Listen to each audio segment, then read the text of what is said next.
बिस्मिल्लाहिर्रहमानिर्रहीम, अस्सलाम वालेकुम। मैं हूं अब्दुल कादिर और आप देख रहे हैं आपका अपना यूट्यूब चैनल। आज तारीख है 26 जनवरी और दिन है मंगल का।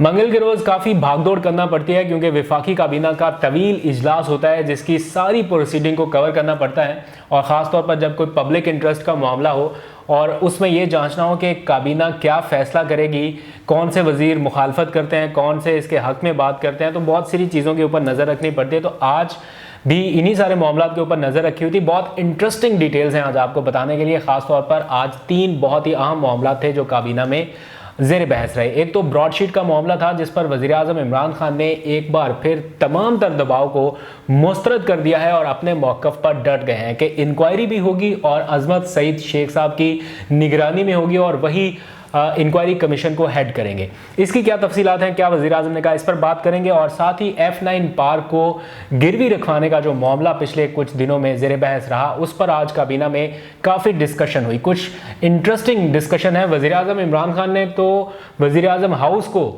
गिरवी रखवाने की पेशकश कर दी और वो उस बंदे को आज उन्होंने ढूंढा जिसने ये लिस्ट तैयार की थी और पब्लिक पार्क जो है उस लिस्ट में शामिल किया था। बड़ी इंटरेस्टिंग डिटेल है। प्राइम मिनिस्टर ने ठीक ठाक आज क्लास ली है और अवाम का पार्क नहीं, अशराफिया का क्लब गिरवी रखा जाएगा।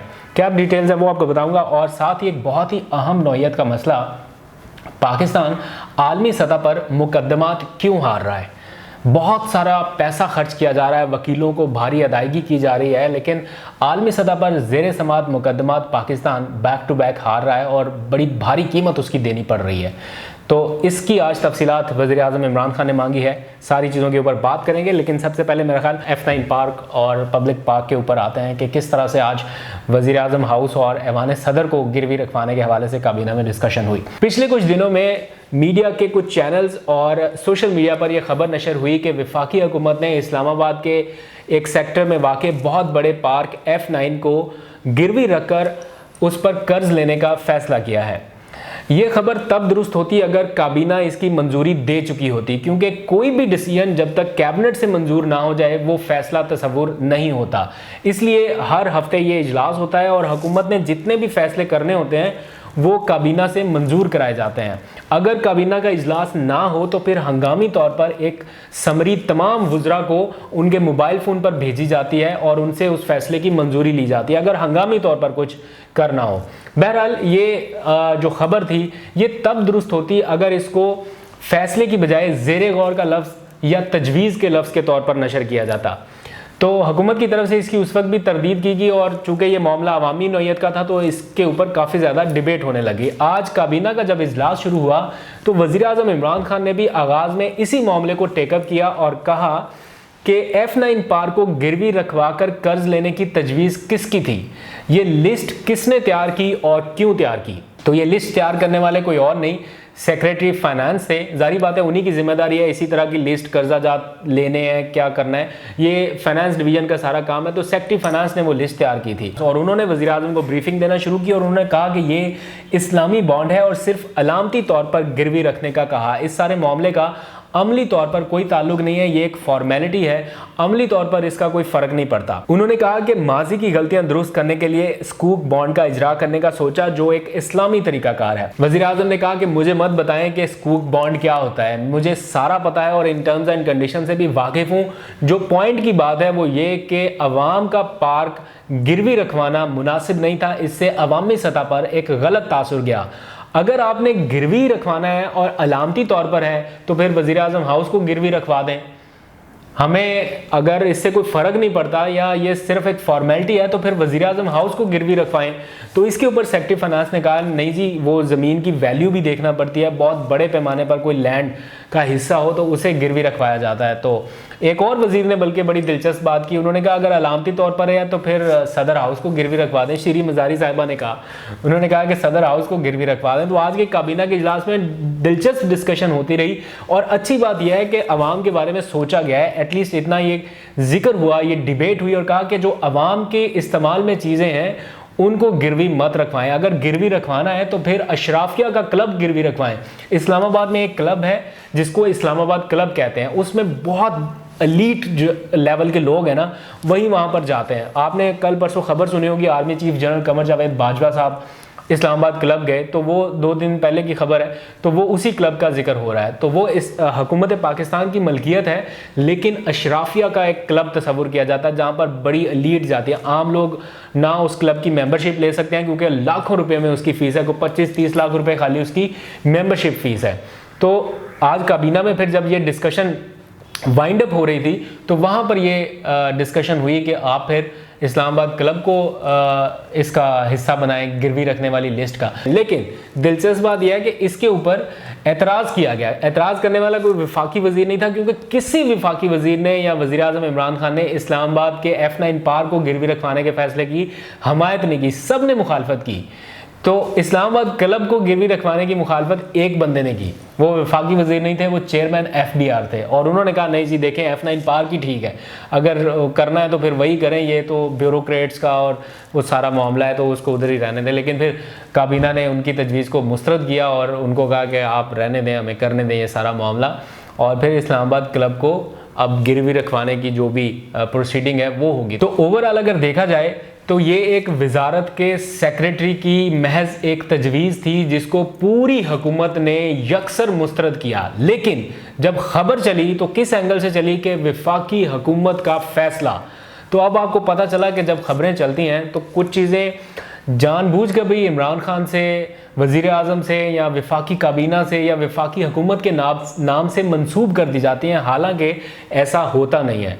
तो एक शख्स की तजवीज़ को पूरी हुकूमत के फ़ैसले के साथ नशर कर देना, ये मेरा ख्याल है थोड़ी सी ज़्यादती होगी, और जिन्होंने ये खबर नशर की है या चलाई है उनको इस पर नज़रसानी करनी चाहिए मेरे ख्याल में। आगे बढ़ते हैं, वज़ीर आज़म इमरान खान और वफाकी काबीना के एक ऐसे फ़ैसले की बात करते हैं जो आज एजेंडे में था नहीं, लेकिन उसके ऊपर डिस्कशन हुई, और ये डिस्कशन बहुत ज़रूरी थी। पिछले 2 साल से कुछ वुज़रा इस मामले को उठा रहे हैं और मुतालबा किया जा रहा था कि पाकिस्तान के आलमी सतह पर ज़ेरे समात जितने मुकदमात हैं उनकी तफसीलात काबीना को पेश की जाए। हुकूमत को पता तो हो कि हम कितने केसेस के पैसे दे रहे हैं, कितने केसेस पेंडिंग हैं, लाखों डॉलर्स और लाखों पाउंड्स हम वकला को फ़ीसों की अदायगी की मद में दे रहे हैं, और पाकिस्तान केस कोई जीत नहीं रहा।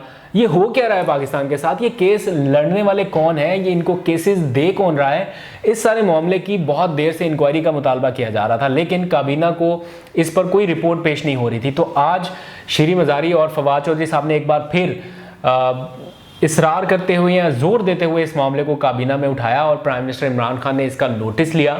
और हैरत की बात यह है कि बहुत सारे ऐसे मुकदमात हैं आलमी सतह पर जो कई अरसे से जानबूझकर पेंडिंग किए गए हैं या ज़ेरे इल्तवा हैं, जिनकी प्रोसीडिंग चली जा रही है, और पाकिस्तान उनमें करोड़ों रुपए जो है वो दे चुका है वकला को फ़ीसों की अदायगी के मद में। आज मेरी कुछ ज़राए से बात हो रही थी, बहुत अहम ऑथेंटिक ज़राए, और उन्होंने बताया कि हम चूँकि सारे इस सिस्टम का हिस्सा हैं तो हमें पता है कि ये केसेस बाहर के वकला को अवॉर्ड कौन करता है, बाहर की लॉ फॉर्म्स को देता कौन है, और जब ये दिए जाते हैं केसेस तो उनसे कट जो है वो मुकाया जाता है, उनसे तय होता है कि 33% जो है वो हम रखेंगे, जो भी हुकूमत पाकिस्तान आपको फ़ीस अदा करेगी। तो आप अंदाज़ा कीजिए कि ये माजी में भी ये होता रहा है। और जो मुझे बताया गया वो ये कि 12 से 13 करोड़ रुपए, मैं आपको बता देता हूँ, मेरे पास लिखा पड़ा है, 13 करोड़ रुपए की रकम पाकिस्तान सिर्फ बानी मुतहदा जो अल्ताफ़ हुसैन साहब हैं उनके केस की पैरवी की मद में अब तक दे चुका है, 13 करोड़ रुपए। और पिछले 5 से 7 सालों में पाकिस्तान $300 मिलियन की अदायगी कर चुका है अब तक। तो आप अंदाज़ा लगाएं कि इतने पैसे हम पाकिस्तान के कौमी ख़जाने से दे चुके हैं और केस हम जीत कोई नहीं रहे। तो इस सारे मामले को आज काबीना में जब टेकअप किया गया तो ये फिर वज़ीर आज़म इमरान खान ने पूछा कि कौन कौन से केसेस ज़ेरे इल्तवा हैं और इन केसेस में नुमाइंदगी किन वकीलों को दी गई है, कौन सी हुकूमत में ये केसेस बने थे, और अब तक कितने पैसे हम अदा कर चुके हैं इन वकीलों को। इसका सारा मुकम्मल रिकॉर्ड काबीना में पेश किया जाए। और सिर्फ यही नहीं, अभी तो रैकोटेक केस के जब मामला खुलेंगे और आपके सामने आएंगे, आपको अंदाज़ा होगा कि रैकोटेक केस में पाकिस्तान ने वकला को कितनी भारी अदायगियाँ की हैं, क्योंकि उसमें हमें जुर्माना बहुत ज़्यादा होना था जो माफ़ हो गया उस वक्त। प्राइम मिनिस्टर इमरान खान और जो दूसरी पार्टी थी उनके साथ कुछ मामला बैक एंड पे तय हुए और वो हम उस भारी जुर्माने से बच गए। लेकिन चूँकि वो केस ज़्यादा हैवी था तो उसमें हमने वकला को जो अदायगी की है वो बहुत ख़तीर रकम है। अगर वो केस भी हम हार जाते तो जुर्माना अलग और जो केसेस की मद में वकला को पैसे दिए हैं वो अलग। तो ये सारा रिकॉर्ड प्राइम मिनिस्टर ने मांगा है। तशवीश इस बात पे है कि इतनी अदायगियाँ भी की जा रही हैं, भारी जुर्माने भी पाकिस्तान को पड़ रहे हैं और पाकिस्तान केस भी कोई नहीं जीत रहा। सोचने की बात है ना। तो किन लोगों के हैंड ओवर किए गए ये केस, और ये केस देने वाले कौन लोग हैं, किसके तरफ से जाते हैं, इसका ना कोई टेंडर होता है ना कोई इश्तिहार जाता है। तो ये वजारत कानून और अटॉर्नी जनरल पाकिस्तान का जो ऑफिस है वो बाहर के लॉ फर्म से रब्ता करता है और बाहर के वकला को हायर करके फिर पाकिस्तान के केसेस की प्रोसीडिंग कराता है। मैं किसी के ऊपर कोई इल्ज़ाम नहीं लगा रहा कि वजारत कानून मिली हुई है या अटॉर्नी जनरल मिले हुए हैं, लेकिन तरीक़ाकार ये है। तो इस तरीक़ाकार को या तो बदला जाए या फिर प्रॉपर मॉनिटर किया जाए कि पाकिस्तान के इतने पैसे जा रहे हैं, बदले में हमें क्या मिल रहा है। बात कर लेते हैं ब्रॉडशीट केस के हवाले से। वज़ीर आज़म इमरान खान पर काफ़ी दबाव है कि अजमत सईद शेख साहब को इंक्वायरी कमीशन का सरबराह ना लगाया जाए।